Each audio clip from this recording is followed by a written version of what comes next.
salvo das mazelas deste mundo. Aí o versículo continua dizendo, para que todos venham ter a vida eterna. A vida eterna não começa após esta vida, não. A vida eterna começa agora. Para esses que já aceitaram a Cristo e o nome está escrito no livro da vida, a vida eterna já começou para eles. Mas para você, por algum motivo, está distante, a vida eterna pode começar para você também. É por isso que em Apocalipse 3:20 está escrito, Jesus disse, eis que estou à porta e bato. Se alguém ouvir a minha voz e abrir a porta, entrarei em sua casa e cearei com ele e ele comigo. Jesus está falando para pessoas aqui nessa vizinhança. Jesus está falando para pessoas aqui neste bairro que Jesus não desistiu de você. Aí você pensa, Rafael, você não sabe a minha vida, você não sabe o meu passado, você não sabe o meu presente. Mas eu conheço um Cristo que vê o passado, o presente e o futuro. Ele sabe o que você precisa.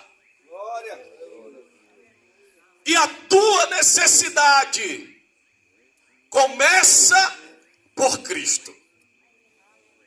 Porque se você ganhar o mundo inteiro, diz a palavra do Senhor, não vai dizer não. Tem alguns pregadores que dizem que a palavra vai dizer. Não, ela já disse, já está escrita, irmão. Viu? Não adianta ganhar o mundo inteiro e perder a sua alma. Porque tem pessoas que abandonam, desistem da vida. E pessoas são bem-sucedidas. Por que tem pessoas que abandonam, perdem o sentido da vida? E tem um carro que você quer ter. E tem a casa que você quer ter. E tem o emprego que você quer ter. E tem a conta bancária que você quer ter. Essas pessoas já têm. Mas não foi o suficiente. Porque o mundo não preenche você. O álcool não preenche você. É por isso que você não se satisfaz com uma garrafa. Você precisa de 2, precisa de 3, precisa de 4, precisa de 5. Quanto couber dentro de você, você vai botar para dentro. Porque o álcool não preenche. O vazio não é na tua barriga, é no teu coração, é na tua alma. O mundo não cabe dentro de você, não quer absorver o mundo. Mas o nosso Deus é tão grande. Mas mesmo sendo um Deus grande, Ele cabe aí dentro. Ele cabe no seu coração, Ele cabe na sua vida. Então, a felicidade que você procura, o amor que você precisa, não está no mundo, está em Deus. Pois não. Esse amor foi que nós aceitamos. Nós dizemos sim para Jesus. Quando nós dizemos sim, a Bíblia diz que o nosso nome é escrito em um livro chamado Livro da Vida. Quem não tem o nome escrito no livro da vida, você já imagina onde é que está o nome, né? Você é inteligente igual nós. Ora, se tem um livro da vida, então deve ter outro livro por aí. Então vamos fazer o seguinte, vamos se prevenir do mal. Vamos abrir a porta do nosso coração para Jesus. E escrever o nome do livro da vida. Porque Jesus não faz mal para ninguém, viu? A palavra de Deus não faz mal para ninguém. Pelo contrário. A palavra de Deus livra dos perigos dessa vida natural. A palavra de Deus dá sentido para a sua vida. A palavra de Deus é um conselho que você tanto precisa. A palavra de Deus, ela é escudo, ela te protege. A espada de de Deus, a palavra de Deus, ela também é espada.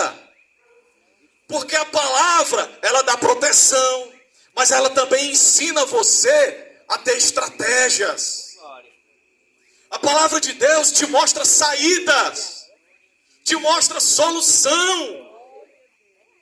A faculdade não vai te ensinar o que a Bíblia ensina. Esse mundo não vai te ensinar o que a Bíblia ensina.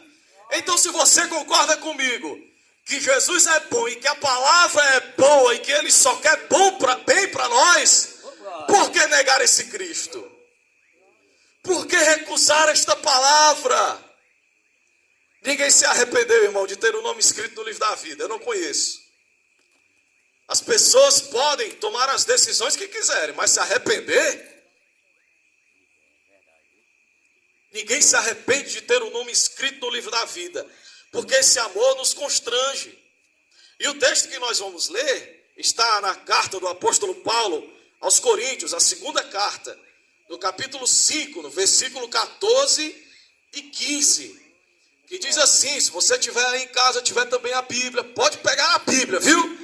Que Jesus já está falando contigo desde quando esse culto começou. Porque nós cantamos assim, ó, porque Jesus me ama. Eu não posso explicar, e nem eu posso. Não posso. Mas o hino continua dizendo, mas a ti também te chama. Oh, glória! Ele chama a sua vida para ter um compromisso com Ele, para ter uma vida nova com Deus.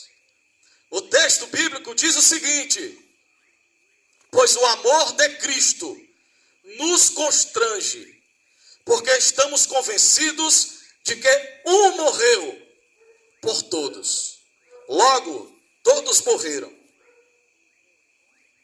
No versículo 15. E ele morreu por todos, para que os que vivem não vivam mais para si, mas para aquele que por eles morreu e ressuscitou. O amor de Deus nos constrange. Porque a gente olha para cima, a gente vê perfeição. Mas a gente olha para baixo, a gente vê vaso de barro. Feito do material da terra. Um material frágil. Um material que pode se rachar, que pode se quebrar. Cheio de fissuras, cheio de defeitos. A Bíblia fala algo tão interessante sobre o amor de Deus, que diz que não fomos nós que escolhemos Ele. Foi Ele que nos escolheu primeiro. Rafael, como é que eu sei que Deus quer negócio comigo?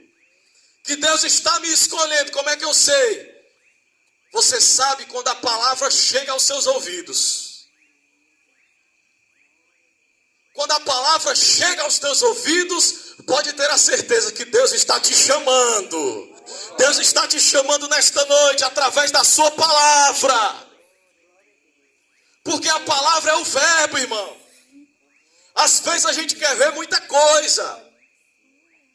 E nós estamos aprendendo que o verbo, que é a palavra, se fez carne. Esse verbo se fez carne e habitou entre nós. Quando nós lemos a palavra, explicamos a palavra, nós estamos falando do próprio Cristo, do próprio Deus. É Ele conversando contigo. É Ele tomando forma de letra para te trazer para perto. E esse amor nos constrange, sabe por quê? Você sabe o que é se constranger?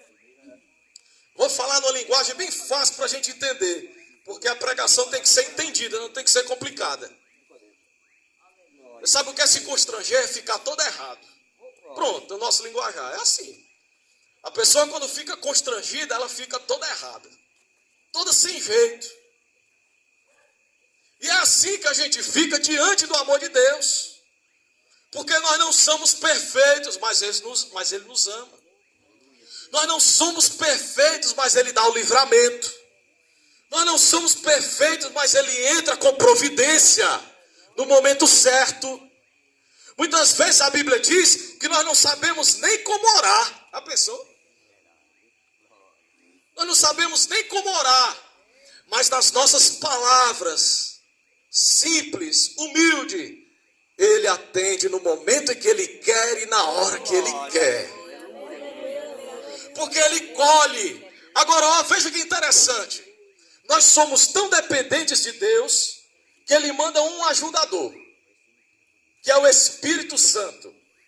Ele diz que o Espírito Santo intercede por nós.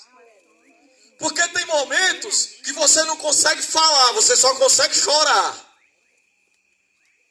Tem momentos que você não consegue falar, você só consegue gemer.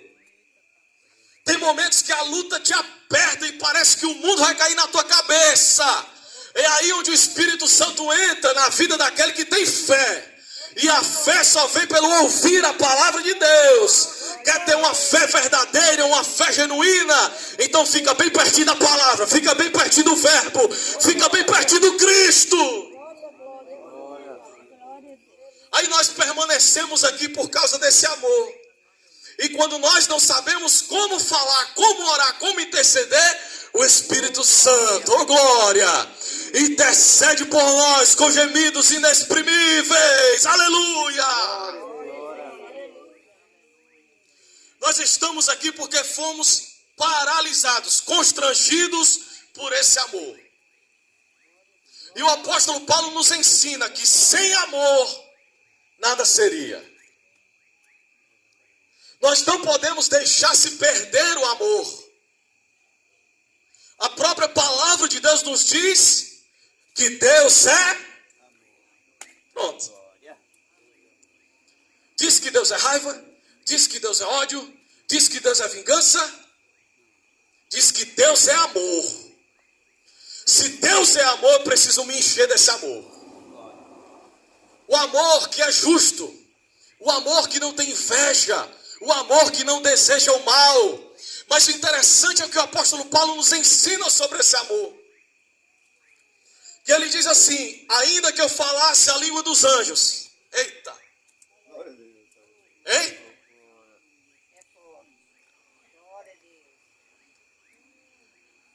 Ainda que eu falasse a língua dos anjos. Ainda que eu falasse a língua dos homens. Ainda que eu tivesse toda a ciência, toda a sabedoria, todo o conhecimento de Deus e o conhecimento dos homens, mas se eu não tiver amor, em outras palavras ele está dizendo, eu posso ter todo o conhecimento, ser um teólogo, ser um formado, ser uma pessoa extremamente usada por Deus, mas se eu não tiver amor, nada seria. O princípio da nossa vida é o amor. É Deus. Ele é a nossa coluna, Ele é o nosso alicerce que nos mantém de pé. O poeta diz o seguinte, num hino muito conhecido, ele diz: sem entender o amor de Deus, ele compõe este hino.